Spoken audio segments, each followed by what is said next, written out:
हैं स्वर्गीय सेठ श्री नेमचंद जी जैन जौहरी, स्वर्गीय श्रीमती शांति देवी की पुण्य स्मृति में पुत्र एवं पुत्रवधू श्री नवींद्र कुमार जैन, श्रीमती मधु जैन, पौत्री नलिनी नवीन जैन, प्रवासी कैलिफोर्निया USA।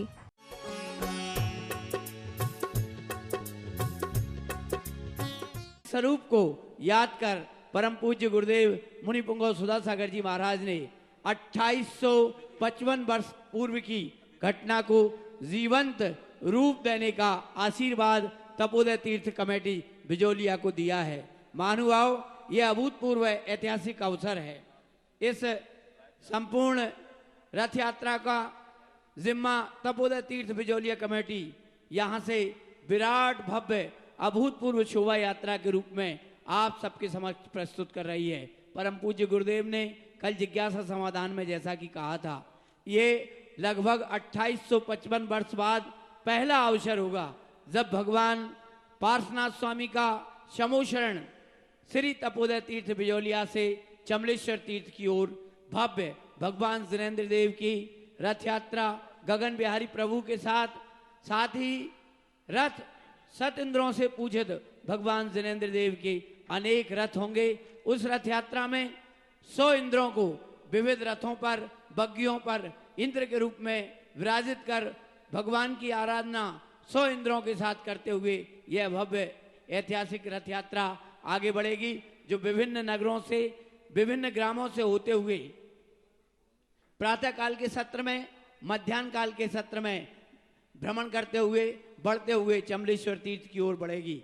इस 9-10 समय में आप सब इस रथ यात्रा के पुण्यार्जक बन सकते हैं। विविध रूपों में आप 1008 पदयात्री जो यहाँ से भगवान जिनेन्द्र देव के साथ संकल्प के साथ बढ़ेंगे, उन पदयात्रियों का आप आतिथ्य सत्कार कर सकते हैं। जिन जिन नगरों से भगवान जिनेन्द्र देव के ये अभूतपूर्व रथ यात्रा गुजरे, वहां आप अपने नगरों में, अपने ग्रामों को सुंदर से सुंदर सजाएं। तोरण द्वार, फ्लैक्स, वंदन बार के माध्यम से भगवान जिनेन्द्र देव देव शास्त्र गुरु की इस ऐतिहासिक रथ यात्रा का स्वागत करें। प्रसंग है, इस रथ यात्रा में हजारों भक्त श्रावक श्राविकाएं पैदल चलेंगे। उनके आवास की, भोजन की और समस्त प्रकार की नाश्ता, दूध, फल, सब्जी, सारी व्यवस्थाएं तपोदय तीर्थ बिजोलिया कमेटी द्वारा की जा रही हैं। आप भी अपनी चंचला लक्ष्मी का इसमें उपयोग करें। भगवान जिनेन्द्र देव के भक्तों के आतिथ्य सत्कार का एक समय का सौभाग्य भी आप प्राप्त कर सकते हैं। 5 कलश की राशि के साथ आप एक समय के आतिथ्य सत्कार का सौभाग्य प्राप्त कर सकते हैं। आप इन भक्तों को नाश्ता में, जो कि अल्पाहार के रूप में उन्हें प्रदान किया जाएगा, उसमें आप पुण्यार्जक का सौभाग्य प्राप्त कर सकते हैं। आप सौभाग्य प्राप्त कर सकते हैं 32 मुकुटबद्ध राजाओं के रूप में।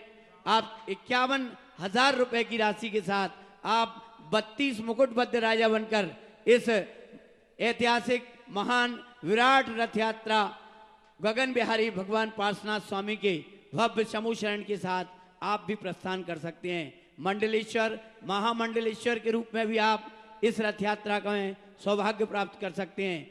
7 इंद्रों में सौधर्म इंद्र सहित सभी मुख्य पात्र, सौधर्म ईशान, सनत कुमार, महेंद्र, कुबेर आदि, चक्रवर्ती, महायज्ञ नायक आदि मुख्य पात्रों का चयन राशि के माध्यम से हो गया है, जिन्हें इंद्र के रूप में भी अपनी प्रतिष्ठा कराना हो, पूरे परिवार के साथ आप इस 6 दिवसीय यात्रा में आपको विशेष बग्गी प्रदान की जाएगी, जिसमें आपका पूरा परिवार उस बग्गी के माध्यम से रथ यात्रा में सम्मिलित हो सकेगा। महानुभाव, यह बहुत ही अभूतपूर्व अवसर है।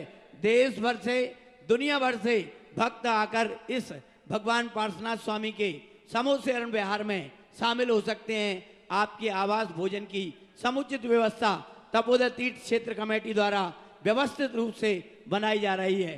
परम पूज्य गुरुदेव मुनि पुंगव सुधासागर जी महाराज के आशीर्वाद से इस ऐतिहासिक अवसर पर आप पुण्य लाभ कर सकते हैं, भोजन के पुण्यार्जक बन सकते हैं।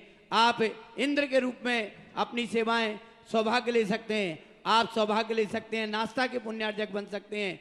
अन्य प्रकार अष्टकुमारी और 56 कुमारियों के रूप में भी आप अपने बेटा बेटियों को और लोकांतिक देव के रूप में भी आप प्रतिष्ठित करा सकते हैं। परम पूज्य गुरुदेव के मंगल सानिध्य में 25 फरवरी से हो रही इस ऐतिहासिक यात्रा में सम्मिलित हों। आइए, पूज्य गुरुदेव मंच पर विराज रहे हैं, हम सब उनके चरणों में नमोस्तु कर दक्षिणा स्वाध्याय विलयम श्री काय।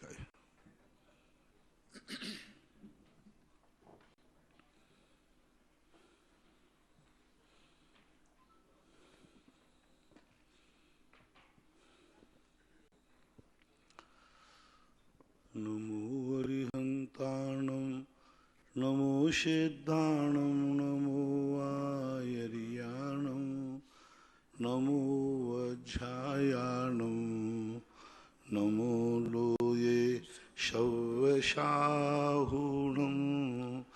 पंच परमेष्टि भगवान की जय। आचार्य श्री गुरुवर कुंद कुंद महाराज की जय। आचार्य श्री गुरुवर विद्यासागर महाराज की जय। परम पूजनीय निर्व्यापक श्रवण मुनि श्री सुधा सागर जी महाराज की।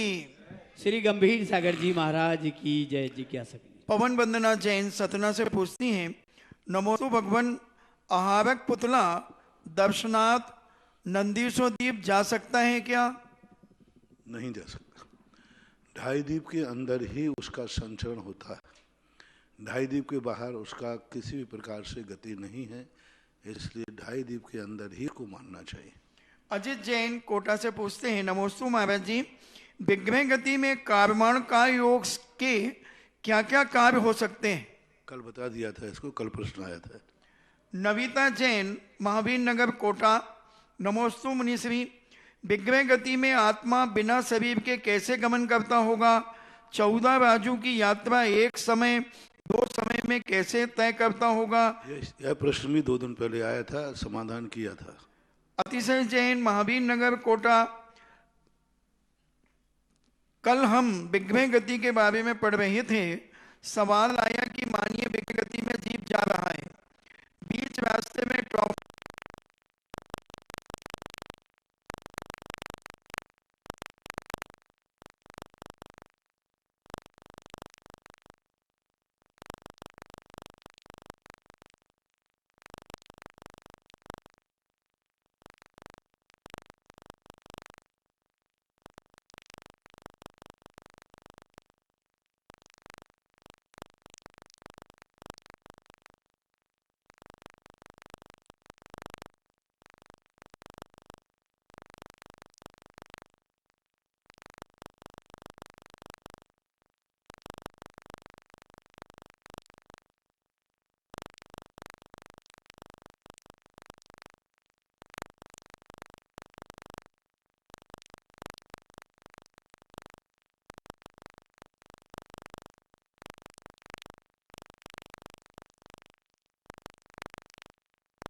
और कहता मुझे कुछ नहीं मिला, उसको यह पता नहीं कि हमने पिछले उदय से ये सब कुछ हुआ है और कर्म कटे हैं।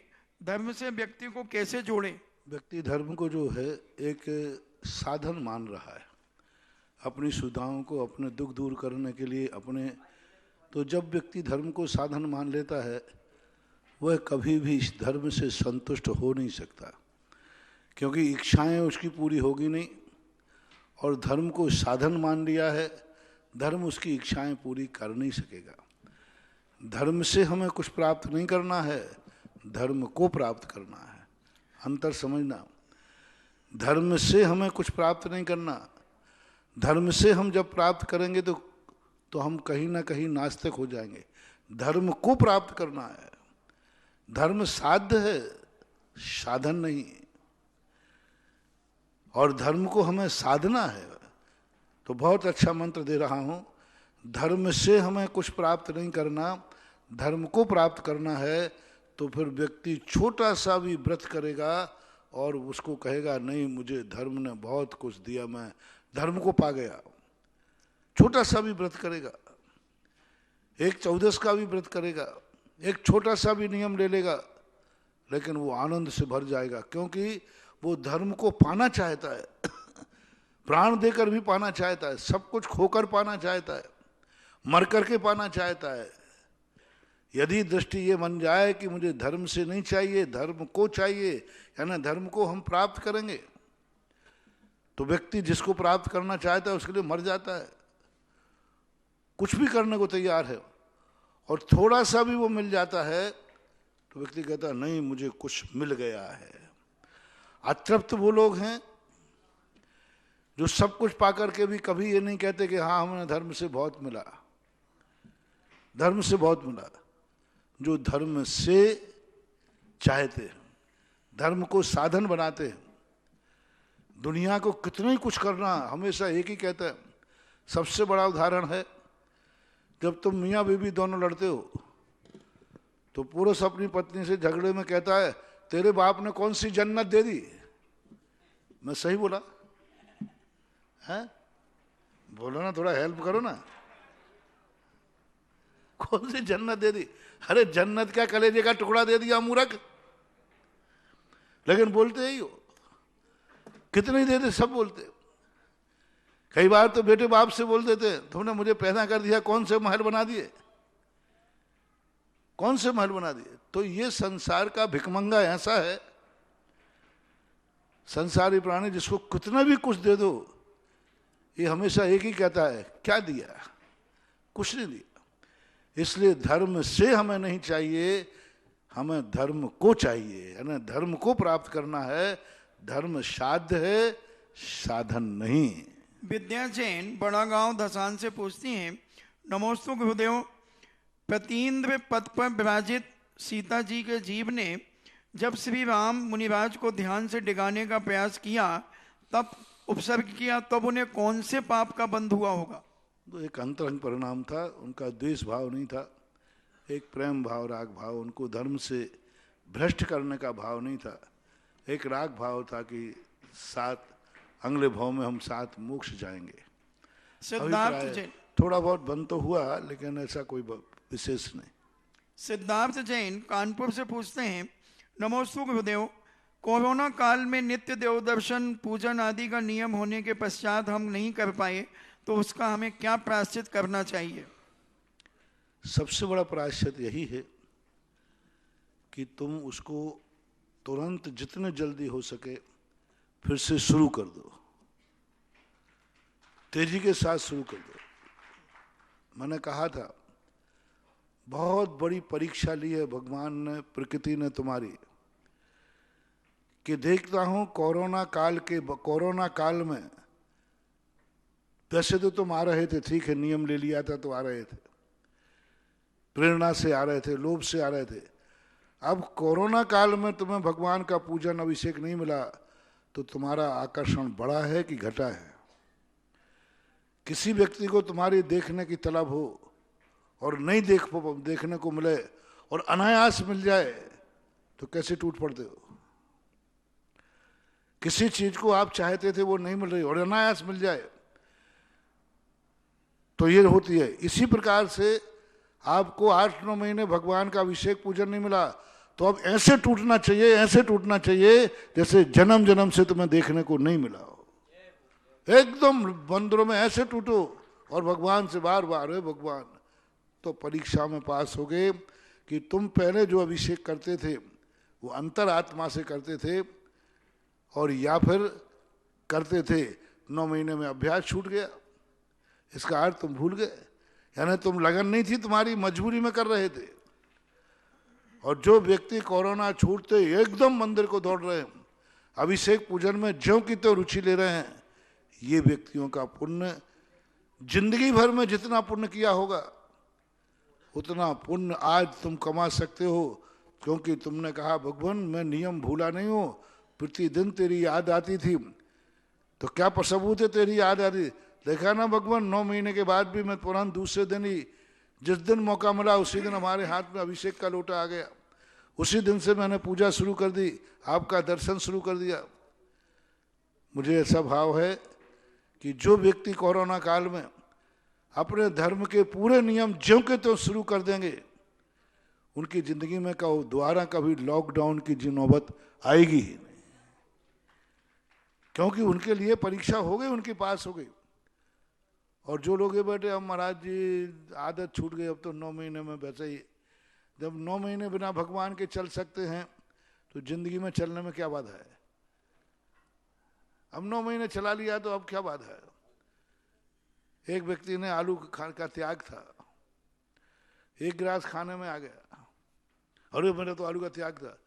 दूसरा कहता मूर्ख, अब खा ही लिया तो पेट भर खा ले, प्रायश्चित तो मिल रही है।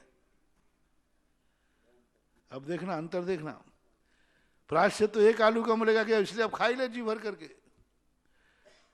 और दूसरा कहता है नहीं, मुझे पता चल गया कि मैंने नहीं खाना चाहिए, खड़े उसने मुंह का भी निकाल दिया।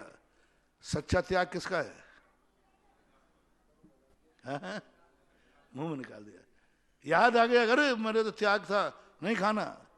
वो मूर्ख था, वो महान गया तो कहता आप तो नियम तो टूट गए, खा तो लो कम से कम एक बार आज। तो ये प्रमादी कहलाता है, ये इसका कोई नियम नहीं माना जाता। इसी प्रकार से टूटे हुए नियम को जिस समय मौका मिले उस समय उसको पुनः जोड़ देना चाहिए। सबसे बड़ा प्रायश्चित यही है।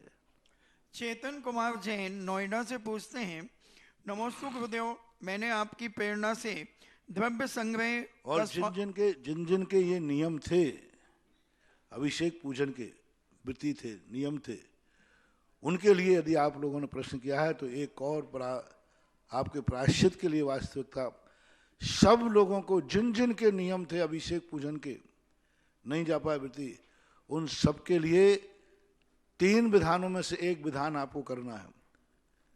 शांति विधान, पंचपरमिष्टि विधान अथवा भक्तांबर।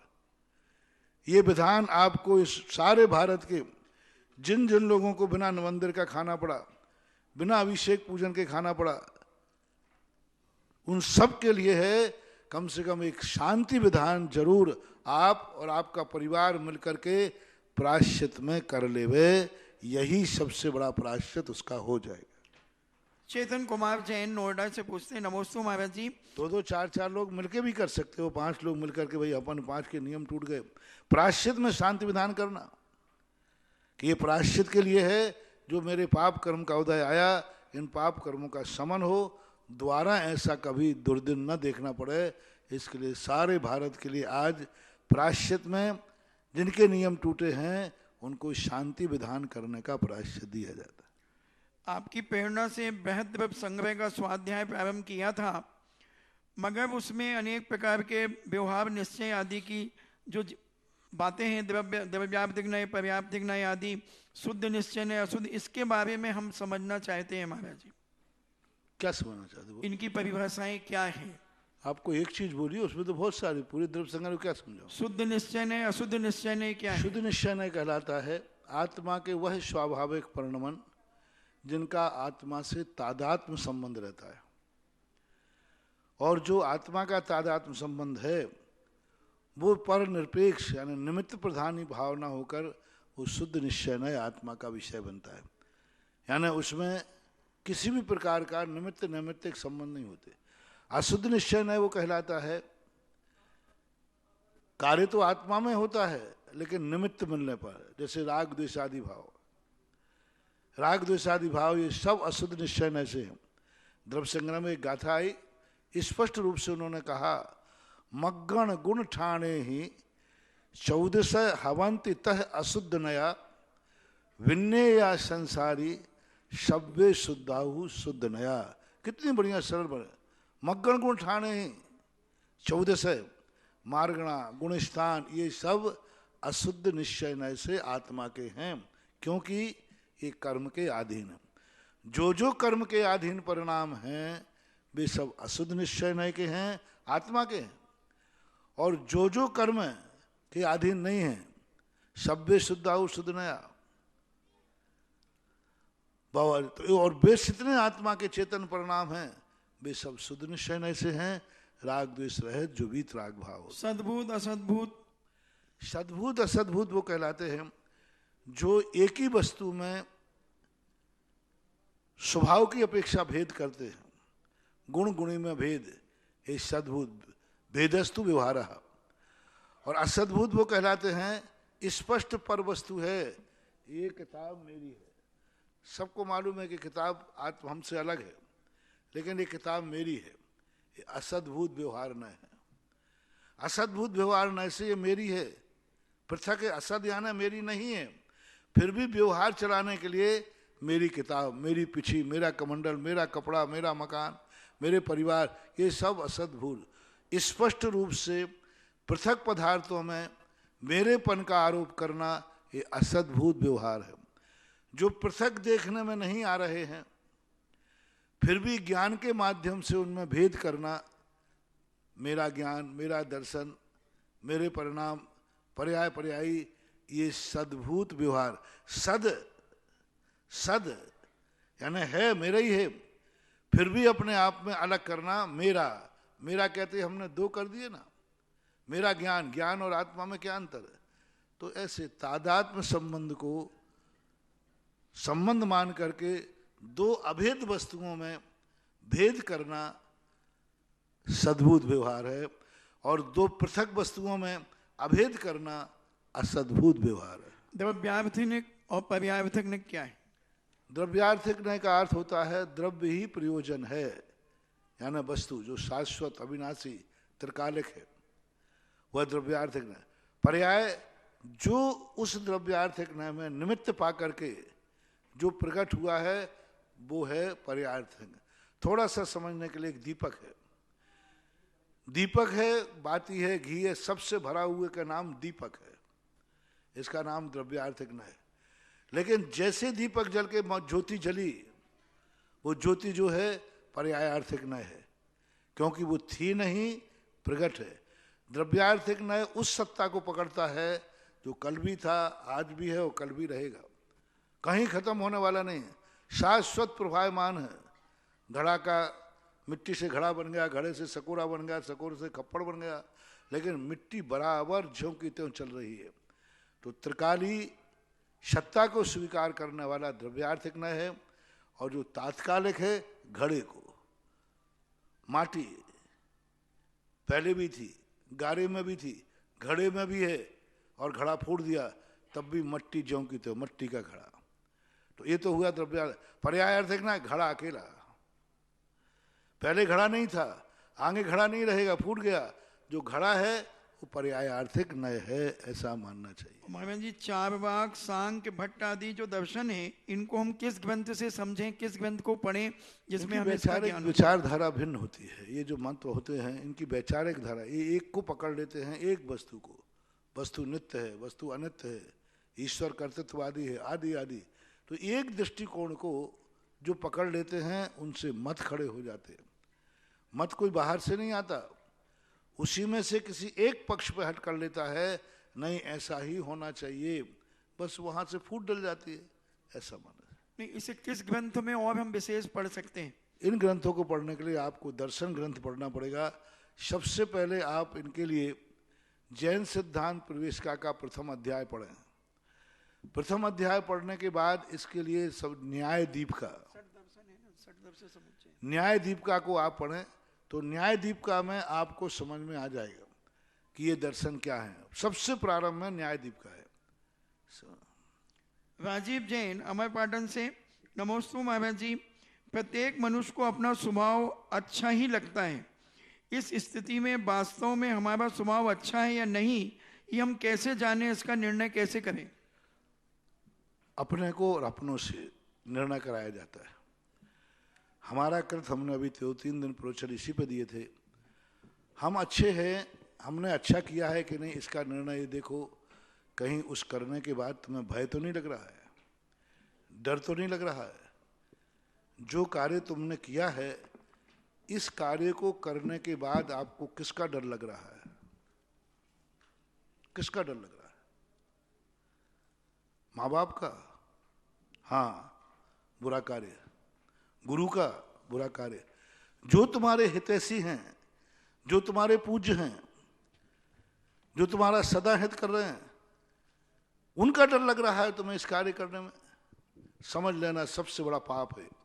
सबसे बड़ा गंदा कार्य वह है जिस कार्य को करने में अपने पूज्य पुरुषों का डर लगता है, और जिस कार्य करने में पूज्य पुरुषों का डर नहीं लगता बल्कि अच्छा लगता है, वो अच्छा कार्य है। दूसरा, फिर अपनों से पूछा जा सकता है कि मैं यह कार्य कर रहे हैं जो आपके अपने हैं, पूज्य हैं, क्या वह कार्य की अनुमोदना कर रहे हैं? क्या वो अच्छा मानेंगे? इस अपेक्षा से अच्छे बुरे का निर्णय कर लेना चाहिए। परम पूज्य आध्यात्मिक संत निर्यापक श्रवण मुनि पुंगव सुधासागर जी महाराज के श्रीमुख से हो रहे जिज्ञासा समाधान को देख रहे दुनिया भर के भक्तों के साथ उपस्थित श्रद्धालुओं की ओर से बारंबार नमोस्तु नमोस्तु नमोस्तु। पूज्य गुरुदेव के आशीर्वाद से यहाँ जो वेदी पर स्वर्ण कार्य चल रहा है उसमें भारतवर्षीय दिगंबर जैन तीर्थ क्षेत्र कमेटी के राष्ट्रीय कार्याध्यक्ष महामंत्री राजेंद्र गोधा के अनुज श्री नीलिमा सतीश चंद जी गोधा की 42वीं वर्षगांठ पर नमन कुमार लाभी गोधा द्वारा 8 ग्राम सोना भेंट किया गया है। साथ ही 5100 रुपये श्रीमती राम जानकी अशोक कुमार रत्न आदित्य जैन प्रयागराज द्वारा, 11,000 रुपये केवल चंद गेंदालाल जैन अहमदाबाद द्वारा स्वर्ण कार्य में, 5100 रुपये प्रणब पोरवाल कोटा, 5100 रुपये आदिश कुमार वैभव कुमार नौहटार उत्तर प्रदेश नेटोर उत्तर प्रदेश द्वारा भेंट किए गए हैं। वृक्षारोपण में 5100 रुपये अंकित जैन ऋषभ जैन बड़ौत, 5100 रुपये राकेश कुमार बिलाला जौहरी बाजार जयपुर द्वारा पेंशन शीघ्र चालू हो इस भावना से भेंट किए गए हैं। गौशाला में 5000 रुपये CASL जैन मुंबई ने भेंट किए हैं। परम पूज्य गुरुदेव के आशीर्वाद से जो तपोदय तीर्थ बिजौलिया से 25 फरवरी को ऐतिहासिक भगवान पार्श्वनाथ स्वामी गगन विहार पद यात्रा प्रारंभ हो रही है, इसमें 11,000 रुपये की राशि सहयोगी रूप में संतोष कुमारी जैन अहमदाबाद ने, 55,555 रुपये की राशि लांबाखो महिला मंडल ने भेंट की है। 55,555 रुपये की राशि लांबाखो महिला मंडल द्वारा, साथ ही 11,000 रुपये शशि धर्मपत्नी प्रमोद कुमार जैन सराफ गुना द्वारा, श्री विनय कुमार 11,000 रुपये की राशि श्रीमती शीला जैन धर्मपति हेमचंद जी शालीमार बाग नई दिल्ली द्वारा पदयात्रा के लिए सहयोग के रूप में भेंट की गई है।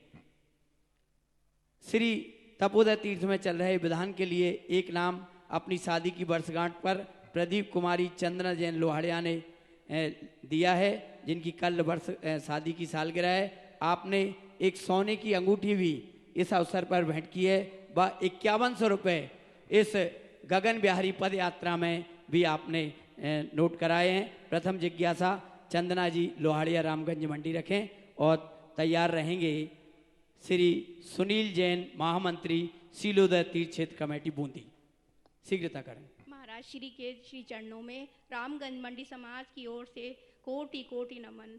महाराज श्री, सबसे पहले तो हम आपका आभार व्यक्त करना चाहेंगे कि आपने इस युवा पीढ़ी को धर्म में लगाकर दान के माध्यम से जो एक संतुलन बनाया, पहले के लोग धर्म कर लेते थे और अभी ये लोग धर्म नहीं कर पाएंगे इतना, तो ये बैलेंस बहुत अच्छा बना दिया है ताकि धर्म से जुड़े रहें। महाराज श्री, मेरी यह जिज्ञासा है कि वो कौन से कर्म होते हैं जो मनुष्य को अच्छा या बुरा काम करने के लिए प्रेरित करते हैं, यानी कि जैन कुल में जन्म लेने के बाद भी 30-35 साल तक मतलब अपराध प्रवृत्ति रहती है। ये अच्छा भी करते हैं, फिर बाद में धर्म की ओर लगकर जब उन्हें पश्चाताप होता है तो इतना समय नहीं होता, तो वो कैसे अपने आप को संभाले? पहली बात तो युवा पीढ़ी को कंट्रोल करने के लिए पहले प्रौढ़ पीढ़ी को कंट्रोल करना पड़ेगा। माता पिता सबसे ज़्यादा अपने बेटों को गलत मार्ग पर ले जा रहे हैं, उनके संबंध में कोई विचार नहीं कर पा रहा है। मात एक भौतिक चकाचौंध की दौड़ में वो उनके नैतिक पतन की तरफ ध्यान नहीं दे पा रहा है। एक संतान का सीमित होना एक सबसे बड़ा विनाश का कारण बन रहा है, क्योंकि एक एक बेटा दो दो बेटा हैं, अब उनकी वो हर इच्छा पूरी करना चाहते हैं। बेटा रोना बैठ जाए तो बाप रोना बैठ जाता है, बेटा बाप के आंसू नहीं, बाप बेटे की आंख में आंसू नहीं देख पाता क्योंकि वो अकेला ही बेटा है। पहले बेटा रोता तो एक थापड़ और मारता तो और रोता रहे, छोकरा क्या करेगा। आज आफतें हुए, सबसे बड़ा लाड़ प्यार जो है आज, क्योंकि प्यार बढ़ जाता था, पहले संयुक्त परिवार रहते थे तो प्यार बढ़ता था, हर व्यक्ति को अपने आप में सोचना। आज सब कुछ जो कुछ भी है वह सारी संपत्ति उसको बेटा दिखता है, और उसके कारण से बेटा बिगड़ जाता है, क्योंकि वो जानता है कि मेरी अहमियत क्या है। वो जानता है पापा मेरे बिना रह नहीं सकते, और मैं जो मनाऊंगा वो उनको मानना पड़ेगा, और मानेंगे। हर बेटा आज दुर्योधन बन गया है, क्यों? बाप की कमजोरी से। दुर्योधन नहीं था, धृतराज की कमजोरी थी, उसने पकड़ ली। एक बार कह करके। पहली बार में दुर्योधन बहुत डर गया था, जब मामा ने कहा कि तू ऐसा जाकर अपने पिताजी का, बोले पिताजी राजा है, वो मेरी बात क्यों मानेंगे? तो शकुनी कहता है मूर्ख, तेरे पिता राजा बाद में है, पिता पहले हैं, और तेरे लिए वो दुखी नहीं देख सकते। बस एक झटका दे देना तू कि पिताजी नहीं मानोगे तो मेरी बात तो मैं मर जाऊंगा। बड़ा डर गया, और जैसे ही पहली बार में उन्होंने कहा तो धृतराज ने मना कर दिया, नहीं ये सब संभव नहीं होगा, मैं पांडवों को दूध कीड़ा के लिए नहीं बुला सकता, मैं राजा हूं, और राजभवन में राजगद्दी के सामने दूध कीड़ा नहीं हो सकती। इस पर कानून है, राजा के सामने दूध कीड़ा कभी हो नहीं सकती। राजा दूध कीड़ा करे तो करे, राजभवन में राजाज्ञा से दूध कीड़ा नहीं होगी। बस ये कहना था, पिताजी आप कान खोल के सुन लीजिए, नहीं किया तो मैं आत्महत्या कर लूंगा। अरे मरना। बस दुर्योधन ने पकड़ लिया कि पिताजी की ताकत में हूं, सब चीज मनवा लिया। उसी समय कहते थे तू कल मरता तो आज मर जा,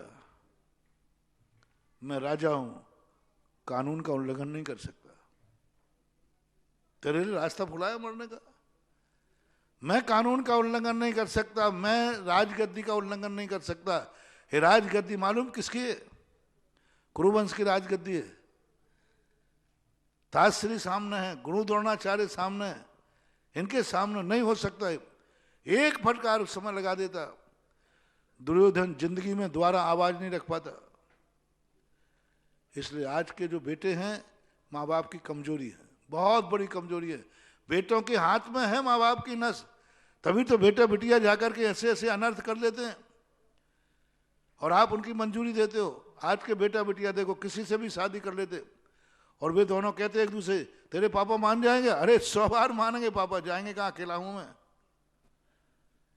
100 बार मानेंगे, जाएंगे कहाँ, मेरी बात मानेंगे। और आपको ठाठ से उनकी शादी करना पड़ता, विवाह करना पड़ता, अकेला बेटा है।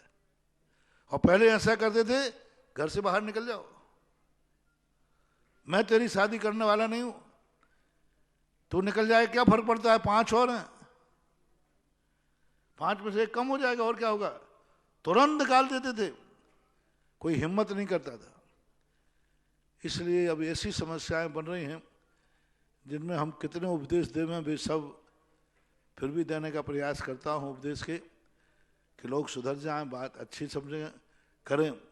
रही बात बच्चों के दान आदि की प्रवृत्ति, इनकी आवश्यकताएं, भौतिकताएं, इच्छाएं इतनी बढ़ गई कि इनकी इच्छाओं की पूर्ति से धन नहीं बचता, वो दान क्या खाक देंगे। उनके शौक, उनके मौज, उनकी मस्तियां, इतने ज्यादा शौक पाल लिए हैं, उनके मेंटेनेंस सब कुछ, गाड़ी चाहिए, जब छोटी मोटी गाड़ी से काम नहीं चलेगा, अच्छी चाहिए, मकान अच्छा चाहिए, टीवी अच्छा। आज का वातावरण ऐसा बन गया, इस कारण से उनकी प्रवृत्तियां, लेकिन आ रहे हैं लोग लौट करके। आज हमें बहुत गर्व से कहना पड़ता है कि पहले जब कोई छुट्टी होती थी, त्योहार आता था, तो लोग कहते हैं कि अब कोई भी मंदिरों में नहीं आएगा। क्यों? लोग त्योहार पे घूमने जाएंगे। और आज हमें गर्व है कि त्योहार का दिन आता है, हमारे तीर्थ क्षेत्र हाउसफुल रहते हैं। जय हो जय हो जय हो गुरुदेव। रविवार, संडे रविवार को कोई नहीं आता था 20-25 साल पहले, भाई छुट्टी है आज सब लोग बाहर गए होंगे। आज सबसे ज्यादा रविवार को क्योंकि लोगों ने उन घूम घूम करके देख लिया, लुटना पिटना बर्बाद होने के बाद कुछ नहीं। एक होटल से व्यक्ति लौटता है, बर्बाद होकर लौटता है, नीची गर्दन करके लौटता है, लुट करके पिट करके लौटता है। और लोग एक मंदिर से लौटते हैं तब भगवान का दर्शन करके गंधोदक लेकर, गुरु का आशीर्वाद लेकर लौटते समय ऐसा लगता है जैसे बहुत कुछ भर के लौटा हो, बहुत कुछ पाके लौटा हो। आज दान की प्रवृत्ति बढ़ रही है, इसमें कोई संदेह नहीं। आज से 25 साल पहले के दान देख लीजिए और आज के दान देख लीजिए, आज सारे दान बढ़ रहे हैं। आज तीर्थ क्षेत्रों को देख लीजिए, पुराने पुराने तीर्थ क्षेत्रों को देख लीजिए, चद्दर सेट के भी कमरे नहीं थे, आज वहाँ एसी कमरे हैं और बहुत अच्छे चल रहे हैं। जय हो जय हो। आज वर्तमान में दान की प्रवृत्ति बढ़ी है, क्योंकि लोगों ने मान लिया है दान से ही हमारा उद्धार है, दान से ही समृद्धि है, दान से भी हमें सुख मिलेगा। दान हमारी समृद्धि का बीज है। और जिन जिन लोगों ने दान दिए हैं उनके हस्त सामने देखने में आते। आज तक कोई दान देने में दिवालिया नहीं हुआ, धंधे में बहुत दिवालिया हो गए, जुआ में हो गए, पता नहीं किन किन कार्यों में जुआ में हो गए, लेकिन कोई आज दान देकर दिवालिया हुआ हो कि दिवालिया होगा क्योंकि इसने दान दिया था, ऐसा कोई। हाँ, दान देने के बाद वो जुआ खेले वो बात अलग है, लेकिन दान देने में कोई नहीं। इसलिए आज प्रवृत्ति बढ़ रही है और लौटना ही पड़ेगा। मैं तो इसलिए आवाज लगाता हूं कि कल लौट के आएगा। मैं प्रवचन मात्र, मुझे मालूम है, मुझे बिल्कुल भी फिक्र नहीं है कि तुम लोग धर्म क्यों नहीं करे। तुमको करोगे करोगे, झक मार के करोगे, नाक रगड़ के करोगे। माल अच्छा है, चिंता मत करो, ग्राहक कल लौट के आएगा। जय हो जाएगा। हाँ, कुछ मत चिंता करो। मैं कभी दानियों के पीछे नहीं पड़ता, दानी मेरे पीछे पड़े रहते। कहाँ जाओगे, आओगे लौट के। पर मैं तो प्रवचन इसलिए देता हूं, एक उदाहरण से सबको समझ जाना कि एक व्यक्ति में सड़क में दुर्घटना हो रही थी, तो पीडब्ल्यूडी ने बोर्ड लगा दिया, आगे मत जाओ गड्ढा है। तो एक मन चला उन्होंने कहा पीडब्ल्यू का काम ही है कि जहां चार बोर्ड लगा देते हैं। उन्हें मालूम नहीं है कि मैं ड्राइवर चैंपियन हूं, क्या छोटे मोटे गड्ढे में यूं पार कर लेता हूं। वो चला गया उसको ऊपर, और आगे जाके देखा तो बहुत बड़ी खाई थी, हिम्मत नहीं, लौट के आ रहा था। वो पीडब्ल्यूडी वाला मेरे जैसा होगा।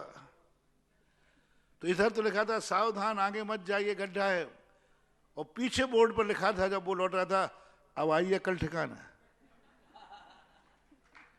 तो मैं भी ऐसे ही करता हूं। जिन लोगों को वो छाती के सामने बैठकर समझ जाते हैं कि समझ जाओ रे, समझ जाओ, इसके बिना तुम्हारा कल्याण नहीं। लोग कहते हैं महाराज का काम तो कहना ही है, तो कहते रहते हैं। वो चला जाता है, और फिर जब रोड के लौटा हुआ आता है तो पीठ पर मैं लिखे रहता हूँ, बेटा अब आइए कल ठिकाना। तो दुनिया दो प्रकार के हैं। एक गुरु की बात पहली बात में समझ जाते हैं कि गुरु हमारा हितैषी है, गुरु हमारा हितैषी है, जो कहेगा स्वीकार कर लेते। और कुछ लोग ठोकर खाने के बाद स्वीकार करते हैं, लेकिन करेंगे करेंगे करेंगे। मैंने ऐसे व्यक्तियों को देखा जो शांति धारा अभिषेक का विरोध किया। कोई गंधोदक में कुछ चमत्कार नहीं है, कुछ नहीं होता है, बेकार की चीजें।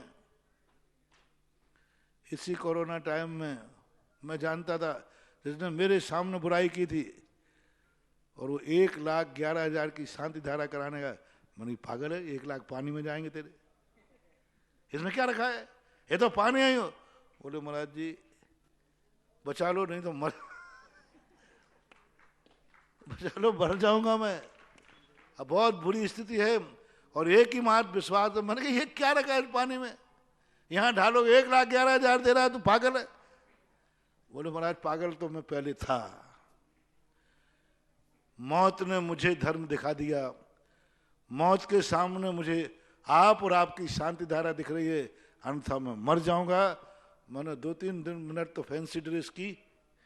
अब मेरा भी तो थोड़ा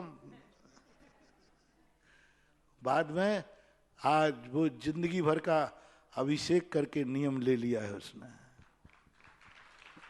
और जब भी अभिषेक करता है रोता है, मैं वो पापी हूं, इस अभिषेक की मैंने निंदा की थी, इस शांति धारा की मैंने मजाक उड़ाई थी। और आज इसी शांति धारा ने मेरे प्राण बचाए, इसी अभिषेक ने मेरी आस्था जगाई, आज मैं जिंदा हूं उसी की बदौलत।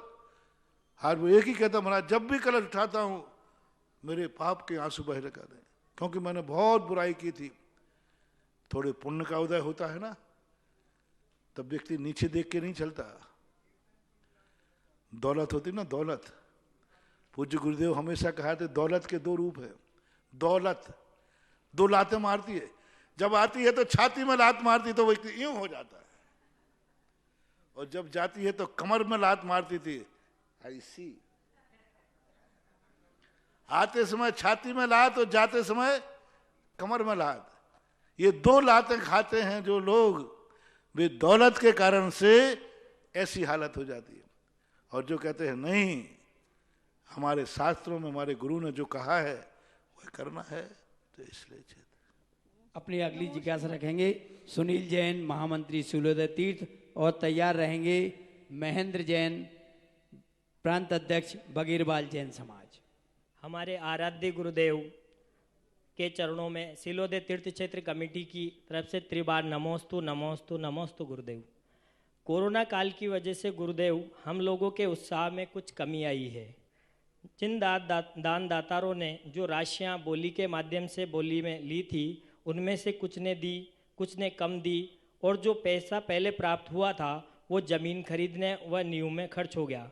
गुरुदेव आप ऐसा आशीर्वाद दें ताकि हम सब पुनः नई ऊर्जा से कार्य कर सकें। हम में ऊर्जा की बहुत कमी आई है, आपकी ऊर्जा ही हम सब बूंदी वासियों को नई ऊर्जा का संचार करेगी। नमस्ते गुरुदेव। हमने अभी कहा ना कि सही दानी, सही धर्मात्मा वो है जो यदि उसने दान श्रद्धा से दिया है तो वो दूनी तेजी गति से देगा। 9 महीने से मुझे दान देने की परंपरा नहीं बन पाई, 9 महीने हो गए मुझे दान नहीं दे पा रहा हूं। जो डबल इस प्रकार का उत्साह आएगा, नहीं मैं साल भर हो गया, 2 साल हो गया, कायदा से वास्तविक दान ये कहलाता है कि जैसे साहूकार का आप दान देते हैं ब्याज बढ़ता है, ऐसा ही सोचना चाहिए कि मैंने बोला था कि इतने साल में दूंगा, मैं 2 साल 3 साल में कुछ दे ही नहीं पाया। कितना बड़ा अपराध है। कायदा से अब 3 साल का ब्याज सहित देना चाहिए। ईमानदार से बिना मांगे, बिना कहे भगवान के सामने प्रायश्चित करना चाहिए कि भगवान कोई परिस्थिति बस में नहीं दे पाया, मेरा संकल्प था, अब मैं ब्याज सहित दूंगा। ब्याज नहीं तो कम से कम आंसुओं सहित दूंगा कि मैंने ये 2-3 साल तक। जय हो गुरुदेव। अब आपको जो कुछ हो गया वो तो हो गया। सभी दानियों से मेरा कहना है, सिलोदय तीर्थ क्षेत्र एक बोझ शक्ति बन रही है जो धूल से चूल की तरफ पहुंच रहा है। जय हो जय हो। तुम्हारा ये जो पैसा जमीन में लग रहा है, जो सिलोदय में लग रहा है, एक दिन चूल पर लहराता हुआ दिखेगा। अच्छे क्षेत्रों को तो दुनिया दान देता है, लेकिन धूल में मिले हुए क्षेत्रों को जो सिर पे उठा लेता है, उसकी जिंदगी भी एक दिन चूल पर पहुंच जाती है। जो ऐसे पिछले क्षेत्रों को, इसलिए आप लोगों का जो दान है, जिन्होंने 24 आदि बोली है, वे एकदम उत्साह में आ जाओ और जितने जल्दी हो सके उतने जल्दी काम करो। इतनी सस्ती 24 अभी तक संसार में जितनी 24 बनाई मैंने, सबसे सस्ती 24 सिलोदय तीर्थ क्षेत्र की है। और तुम मंदिर में थोड़े लेट हो जाओगे तो 1 आध दिन फरमान जारी होगा, वो 24 दूसरे को चली जाएगी। सबसे पहले नारेली में हुआ है, सबसे पहले नारेली में बहुत सस्ते में 11 लाख रुपए में 24 बनी सन 1997 में, 97 के बाद 97 में। एक व्यक्ति का किसी कारण से बोले हम नहीं दे पाएंगे, नहीं दिया, और वो 24 51 लाख रुपए में गई। जय हो जय हो। अब वो कह रहा है आई एम सॉरी प्लीज महाराज हमें दिला दो वो 11 में। मैंने कि अब वो मेरे पास घूमता है, महाराज दूने, हमने कि अब वो चला गया, मैं करूं क्या। जो हाथ में आ गया है उसे छोड़ो मत, अब दोबारा ऐसा मिलने वाला नहीं है। आज बढ़ने वाला युग है, वृद्धि को एक छोटे से 21 लाख रुपए में 24 ही मंदिर बनता है, पूरा मंदिर बनता है। पीढ़ी दर पीढ़ी याद करेंगे हमारे पूर्वजों ने एक मंदिर बनवाया था। एक मंदिर में 24 ही बैठाना और एक 24 का मंदिर बनाना बहुत अंतर है। एक मंदिर बना दिया ऐसा हाल, उसमें अपन ने 24 ही बैठा ली एक एक वेदी पर, उसका महत्व अलग है। मंदिर में 24 ही बैठाना और 24 ही मंदिर बनाना, 24 इंडिविजुअल मंदिर बनाना तो बहुत बड़ी बात है, जिसमें 3-3 त्रिकाल 24 ही बैठेंगे। महानुभाव अवभाग्य मानो और अपना सौभाग्य मान करके और अपने जीते जीते जल्दी हो उतनी जल्दी बना लेना चाहिए। अगली जिज्ञासा श्री महेंद्र जी हरसोरा और तैयार रहेंगी श्रीमती मधु अशोक वज अजमेर। साक्षात विराजमान परम पूज्य गुरुवर के श्री चरणों में सिलोदे क्षेत्र से पधारे सभी श्रद्धालुओं की ओर से नमोस्तु नमोस्तु नमोस्तु। गुरुदेव, हम जब छोटे छोटे थे, जब पढ़ते थे, जब राजस्थान प्रदेश में मात्र पदमपुरा, श्री महावीर जी और उसके बाद में तिजारा 3 ही ऐसे क्षेत्र थे जिनको जैन धर्म के लोग जाना करते थे, यह पहचान थी।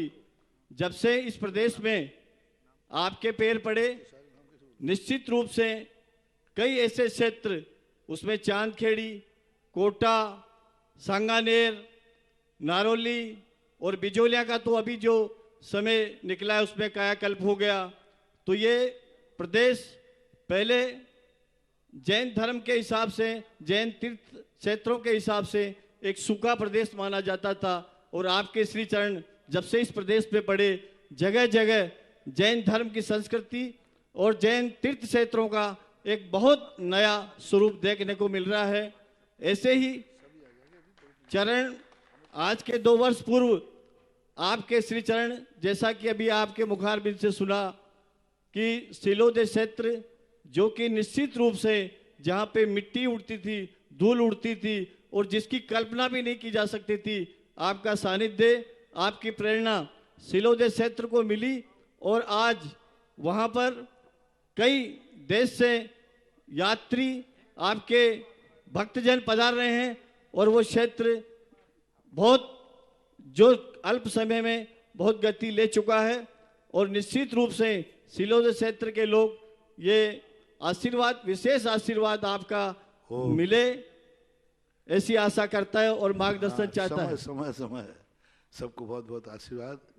देखो, राजस्थान की जो दशा में तुमने बताई वो वास्तविकता थी, लेकिन आपने एक मुहावरा सुना हुआ, जहां जहां पैर पड़े संतन के वो जग तीरथ होए। तो मैं इस जो पंक्ति जिसने विश्वास के साथ लिखी है, उस पंक्ति को सार्थ करता हूं कि हे भगवान, यदि मैंने वास्तविक, मेरे गुरु ने मुझे संत का जीवन दिया है, मेरे गुरु ने मुझे संत बनाया है, मेरे गुरु ने मुझे साधु बनाया है, तो मेरी यह साधना तभी है जो इस मुहावरे को सिद्ध करे, जहां मैं बैठूं वह तीर्थ बन जाए। जय हो गुरुदेव। और तुमने तो तीर्थ गिन भी लिए, मैं तो गिन भी नहीं पा रहा हूं कितने तीर्थ बन गए। और यही सबसे बड़ी साधु संगति का है।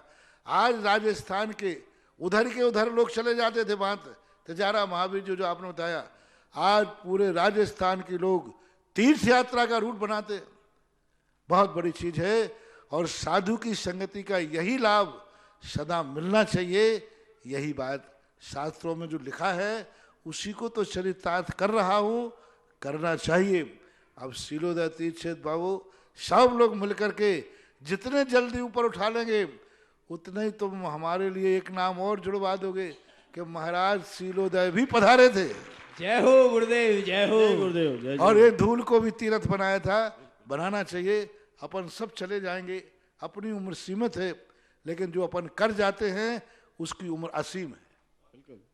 अपनी तो उम्र सीमित है, सब ये बिजौलिया क्षेत्र है, अपन सब चले जाएंगे, लेकिन बिजौलिया अपन सब चले जाएंगे, सिलोदे अपने बाद भी रहेगा। अपने बाप भी यशोगाथा खाएगा, अपने बाप भी लोग दर्शन करेंगे। एक व्यक्ति मकान बनाता है, उसका जरूर नहीं कि वो दूसरी पीढ़ी में बेटे के पास रहेगा कि नहीं रहेगा, बेटा बैठ के कहीं दूसरी जगह भी। लेकिन एक व्यक्ति मंदिर बनाता है। सांगानेर जब मैं गया, सांगानेर के अंदर मैंने पूछा, भाई संगीत जी का मकान कौन सा है? लेकिन संगीत जी का मकान आज कहीं भी वहां हवेली नाम की चीज नहीं, लेकिन संगी मंदिर आज भी है। अपन सब चले जाएंगे, लेकिन सीलोदय में जो मंदिर बना जाओगे वह मंदिर अमर रहेगा और अमर हमेशा हमेशा के लिए रहेगा। जय हो, जय हो। यदि पुराने लोगों ने सीलोदय में मंदिर नहीं बनाता तो अपन काहे को जाते वहां? आज उनका अवशेष थे। अब तो मूर्ति ऐसी चमत्कारी होकर, शुद्ध निर्दोष होकर के तुम्हारे यहाँ जो मूर्ति पहुंची है, यह मूर्ति भी अपने आप में कम चमत्कारी नहीं है। जो लोग सीलोदय बूंदी से जाते थे, वे हर हफ्ते वाले प्रतिदिन फिर से अभिषेक शुरू कर दो, कोरोना का बहाना छोड़ो और वास्तविक श्रद्धा को प्रकट करो। जय जय गुरुदेव, जय गुरुदेव। और आज सीलोदय कमेटी का यहाँ और पूज्य देखें, गुरुदेव एक अमित जी पौड़वाल है, एक बहुत बड़ा, कहाँ अमित है ये देखो, एक बहुत कलाकार धुनी है, इसका कोई पता नहीं रहता। ये ऐसा धुनी है, एक वैज्ञानिक था, उसके घर में बिल्ली थी, उसके 2 बच्चे थे। तो बिल्ली और एक बच्चा, एक दिन क्या था, एक उसमें होल बना हुआ था दीवार में, तो बिल्ली निकल गई। अब वो सोचता है, एक होल में से बिल्ली निकल गई, बच्चे कहाँ से निकलेंगे? तो मिस्त्री के पास दौड़ा, बोले अरे तूने एक होल किया, बिल्ली निकल गई, बिल्ली के बच्चे कहाँ से निकले? 2 होल और कर। मिस्त्री कहता है, साहब जब बिल्ली निकल गई तो बच्चे निकलेंगे। बोले कैसे निकलेंगे? ऐसे ही सना किसकी है? ये धुन का बहुत पक्का है। 3 दिन सोचता है, आध घंटे काम करता है। 3 दिन सोचता है, जब 30 मिनट काम करता है। आप इसको कभी भी देखो, कभी बस सोचते देखो, करते तो दिखते ही नहीं है। लेकिन एक से एक चीज बनाता है। एक बार 98 में इसने एक ट्रॉफी बनाई। आर के मार्बल वालों को गिनीज बुक में नाम दर्ज होने पर ट्रॉफी ऐसी बनी कि वो ट्रॉफी भी गिनीज बुक में आ गई। जय हो, जय हो। विश्व कप जो चलते हैं, क्रिकेट आदि मैच चलते हैं, उनकी शील्ड बनाता है। 2020 वर्ल्ड कप भी इसी ने बनाया था। ये जो वर्ल्ड कप में जो कप दिए जाते हैं क्रिकेट के मैच आदि में, उसका ये बहुत अच्छा काम, असंभव काम। मेरे पास तो कोई अच्छे छोटे मोटे काम तो होते ही नहीं। जय हो गुरुदेव। विश्व का सबसे बड़ा छत्र बनाया था इसने रजत भाई कोटा के अंदर। वो गिनीज बुक में आया। उससे भी बड़ा विश्व का पहला छत्र बनाया है बिजोलिया पारसनाथ का। कितना बड़ा? 30 फुट डायमीटर का है, 10 फीट, 11 फीट ही तो 11 तिया 33 फीट डायमीटर का छत्र, एक छत्र। ऐसे 3 छत्र बहुत मेहनत से 3 दिन 4 दिन से लगाने में दिमाग लगा रहा है। बहुत आशीर्वाद अमित बाबू तुम्हारे लिए। और जो तुमने पारसनाथ पे छत्र चढ़ाया है, यही छत्र तुम्हारे परिवार को छत्र छाया देगा। और इस छत्र छाया के बाद आपका खुद किस्मत इस छाया के अंदर पनपेगी। मेरा बहुत आशीर्वाद, बहुत बहुत आशीर्वाद। और इनका श्री अमित जी पौवाल का यहाँ कमेटी सम्मान करना चाह रही है। मंच पर पधारें कमेटी। श्री विकास जी, जय कुमार जी, राकेश जी, जम्बू जी उनका साल श्री फल से सम्मान करेंगे और जिज्ञासा रखेंगी मधु जी, और तैयार रहेंगे श्री संजय जी चौधरी बरुआ सागर। श्री अमित जी। हाँ बोलो। मेरे गुरुवर के श्री चरणों में मेरा बारंबार नमोस्तु नमोस्तु नमोस्तु गुरुवर। गुरुवर पंचास्ती गाय के स्वाध्याय में भी आया कि पृथ्वी का एक जीव 26 तरह के होते हैं, तो उनको हम कैसे घटाएंगे? और दूसरा प्रश्न है कि पृथ्वी का एक, वनस्पति का एक और जल का एक के जीव को तो उन्होंने स्थावर माना है, और अग्नि का है, वायु का के जीव को 10 जीव की संज्ञा में भी लिया है, तो वो कैसे होगा? 26 प्रकार के जो पृथ्वी काय के जीव हैं, 36 प्रकार के जो पृथ्वी काय जीव हैं, वो यही मिट्टी में अपन भेद जानते हैं ना। कठोर मिट्टी है, मुलायम मिट्टी है, कंकरीली मिट्टी है, हीरा है, मोती है, डायमंड है, प्रवाल है, पिष्टियाँ हैं, ये नाना प्रकार के सब पृथ्वी का ही तो हैं। जैसे हीरा का अलग क्वालिटी है, पन्ना की अलग है, लाल मिट्टी है, काली मिट्टी है, पीली मिट्टी है, इस प्रकार के उन्होंने 36 वेदों के नाम भी कई आचार्यों ने दिए हैं। मूलाचार के अंदर 36 प्रकार के नाम दिए कि 36 प्रकार कौन हो, उसमें यही दिया खर मिट्टी, मूंगा मिट्टी, प्रवाल मिट्टी, मुलायम मिट्टी, ये सब प्रकार के भेद दिए। तो इस प्रकार के भेद होते हैं। जैसे समझने के लिए आपके गेहूं में भेद होते हैं, चने में भेद होते हैं। सभी चने एक ही नाम के हैं क्या? कोई काला चना होता है, कोई लाल चना होता है, कोई कावलिया, कोई इस प्रकार। तो ऐसे भेद उसमें भी होते हैं। वनस्पति में होते हैं, पेड़ हैं, ये नीम का पेड़ है, इमली का है, आम का है, ऐसे पृथ्वी में भेद होते हैं। और जो त्रस जीवों के अंदर कर उज्ज्वल कुंद कुंद भगवान ने लिया, वो त्रस नाम कर्म के कारण नहीं। त्रसों का अर्थ होता है अपने आप एक स्थान से दूसरे स्थान पर जाना। तो तीन जो हैं, वनस्पति का है, पृथ्वी का है और जल का है, ये स्वयं अपने स्थान से दूसरे स्थान पर नहीं जा सकते। पानी जब लुढ़केगा तब जाएगा, कोई ले जाए, स्वयं नहीं जा सकते। लेकिन वायु का है और अग्नि का है, बिना किसी के सहारे के स्वयं वायु उड़ती रहती है। जल नहीं जाएगा, जल तो वायु के सहारे जाएगा, लेकिन ये वायु अपने आप उड़ती रहती है। तो त्रस शब्द संस्कृत भाषा में कोश में त्रस का अर्थ है त्रसंती इति त्रसाह, जो चलते हैं वो त्रस हैं। तो वायु चलती रहती है।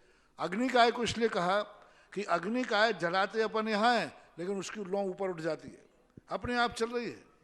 एक छोटी सी माचिस का दीप जलाया और आपने थोड़ा सा बड़ा करते ही उसकी लौ ऊपर को बढ़ती है, और लपट निकल करके कट करके भी लपट ऊपर उठ जाती है। तो ये अपने आप अपने मूल स्थान से दूसरे स्थान पर स्वतः जाते हैं, इसलिए इनको त्रस कहते हैं। ऐसी यह परिभाषा है। त्रस नाम कर्म के कारण नहीं है, शब्द के कारण, शब्द व्युत्पत्ति के कारण से इनको त्रस कहा गया है। श्री अमित।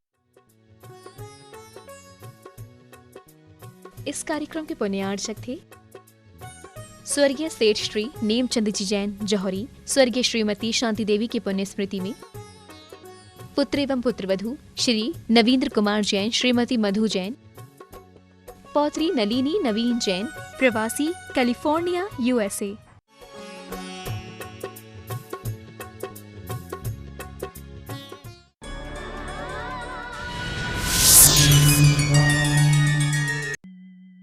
मंत्रों में सबसे बड़ा महामंत्र नवकार, मन से सुमिरन जो करे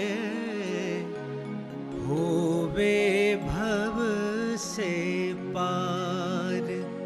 प्रभु दर्शन से हो सुबह, प्रभु दर्शन से शाम, घर बैठ